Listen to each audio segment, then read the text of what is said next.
Om Namo Bhagavate Vasudevaya. Om Namo Bhagavate Vasudevaya. Om Namo Bhagavate Vasudevaya. Namo Om Vishnupadaya Krishna Prishtaya Bhutale Srimate Bhaktivedanta Swami Niti Namine. Namaste Saraswate Devi Gauravani Pracharine Nirvisesha Shunyavadi Pashyata Deshatarine. जय श्री कृष्ण चैतन्य प्रभु नित्यानंद श्री अद्वैत गदाधर श्रीवासादि गौर भक्त वृंद। हरे कृष्णा कृष्णा कृष्णा हरे हरे हरे राम राम राम हरे हरे मुखं करोति वाचालं पंगुं लंघयते गिरिं यत्कृपा तमहं वन्दे श्री गुरुं दीनतारिणे। Hare Krishna. So today's verse number 36 start describing about the sukham, the happiness. So Krishna explained about knowledge, object of knowledge, karta or the doer, then determination. Now, these are the factors involved in the action. Now Krishna explains like after doing every action, we get some results, right? So, or sometimes happiness. So this happiness that we get or we derive is also in different modes. So Krishna is explaining about this. So let us see, we'll see this 36, and if we have time, then we can go for one or a couple of verses more. Okay, so Sukham tva idanim trividham. Sukham tva idanim trividam. Shruno me Bharatarshaba. Shrunu me bharatarshaba. Abhyasad ramate yatra Avyasad ramate yatra dukkhantam cha nigacchati.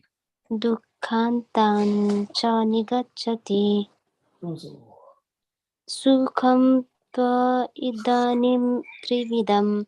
Shrunu me bharatarshaba. Abhyasad ramate yatra dukhantam cha nigacchati.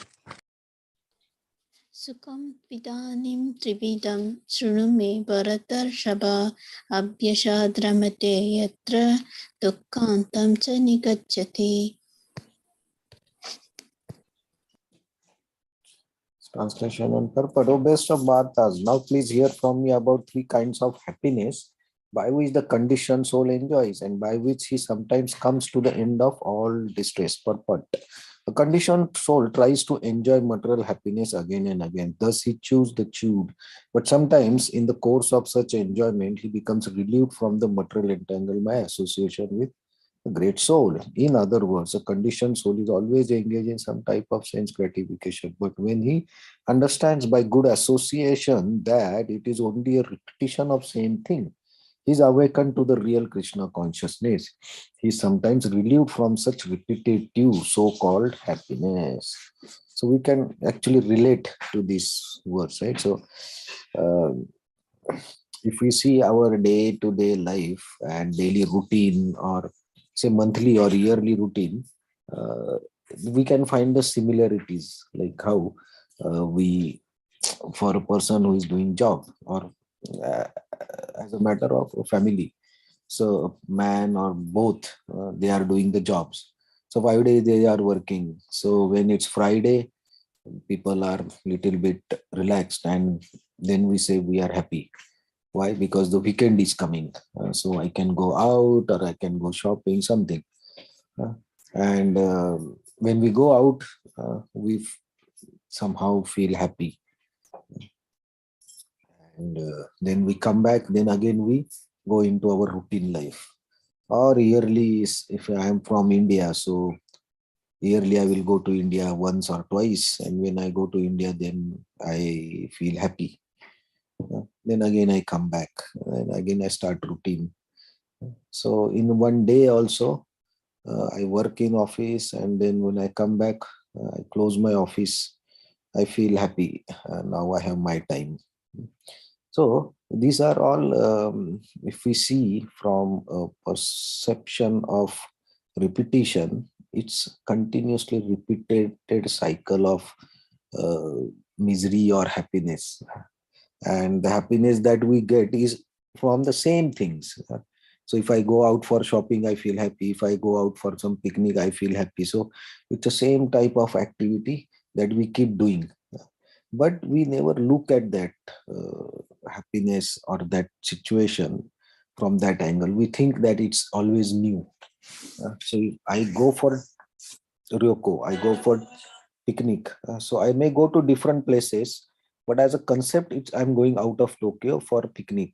So I can go different places. So if I go to different places, I think it's a new type of happiness, but it's actually the same because I'm just going out of Tokyo, and I feel that okay, if I'm out, I don't have my regular routine.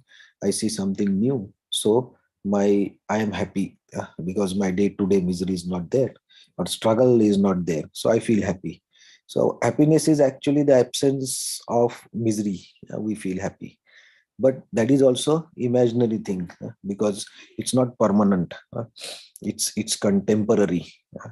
And such is our happiness, and so this happiness also has three types, that's Krishna going to explain. But the main thing is this happiness is also temporary, and it's repeated happiness.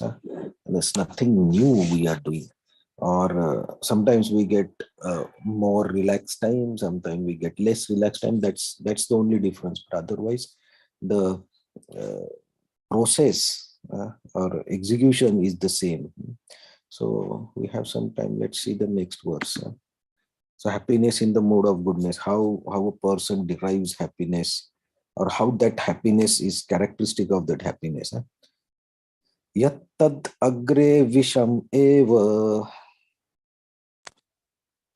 यत्तद् अग्रे विषम् एव pariname amrutopamam परिणामे अमृतोपमम् tatsukham satvikam proktam तत्सुखं सात्विकं प्रोक्तम् atma buddhi prasadajam.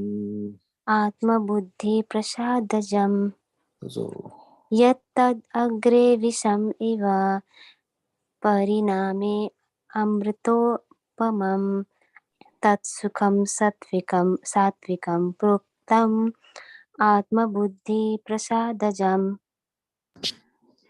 यत्तदग्रे विषमिव परिणामे मृतोपमं तत्सुखं सात्विकं प्रोक्तम् आत्मबुद्धिप्रसादजम्.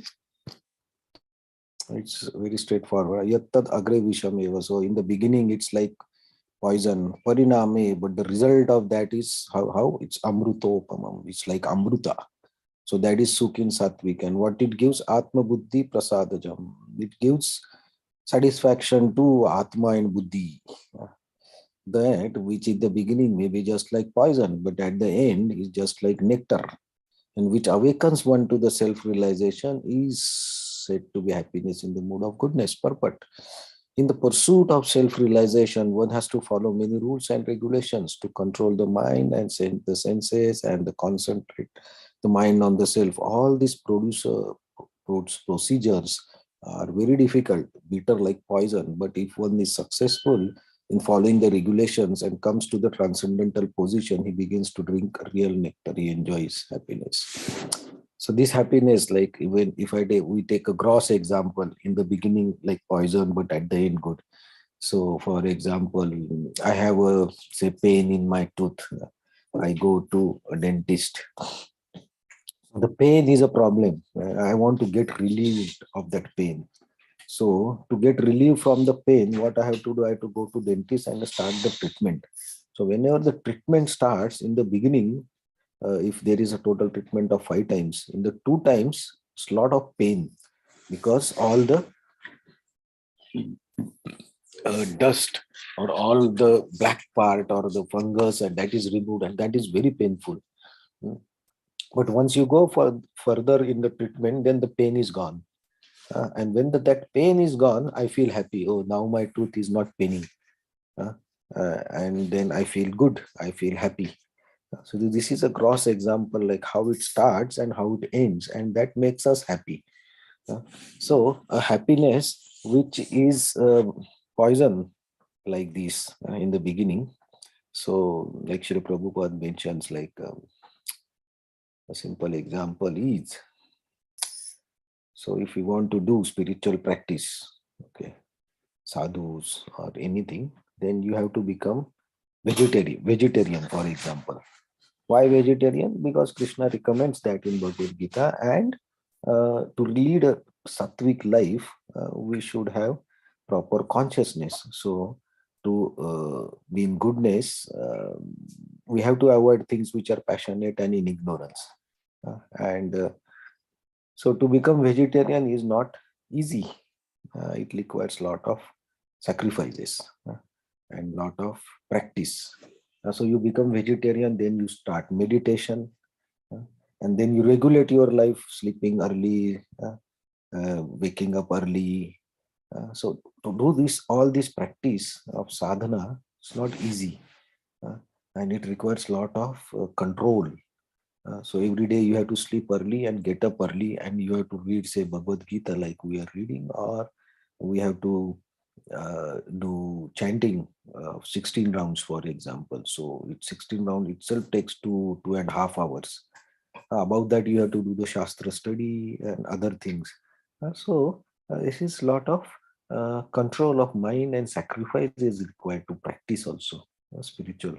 But if we do this practice and continue this practice over the period of time, we understand that because of this practice, my consciousness, my ways of thinking, my definition of life has changed, and I am living a better life, uh, better sattvic life, which is leading me to some eternal goal, not just temporary things. So then actually we give up the attraction to the normal small things because we don't enjoy those things. So all this process of bhakti requires a lot of sacrifice. But when you take this trouble for your body, what you gain from it is bhakti. You get higher understanding, higher consciousness, and that higher consciousness actually helps us in our life, and we also help other people by that higher consciousness. So the process itself is, when we say poison, it's like it's a difficult process to apply, but if we do it with determination in mode of goodness, without any self-interest, for satisfaction of Vishnu, then the ultimate result is you start going towards the self-realization. And this type of happiness is in mode of goodness. Of course, bhakti is above the modes, but the process itself becomes the mode of goodness process because you are controlling and you are proceeding towards the self-realization. So, as we have been seeing till now, mode of goodness actually is conducive to self-realization, and that is the aim of the or goal of the life. Right. So, this happiness is in mode of goodness. Okay, so we'll stop here, but tomorrow maybe we can see passion and ignorance, because we enjoy in passion also, right? We enjoy in ignorance also. There are different ways in which we do this. Okay, Hare Krishna, thank you very much. So, any comments or any examples, anything?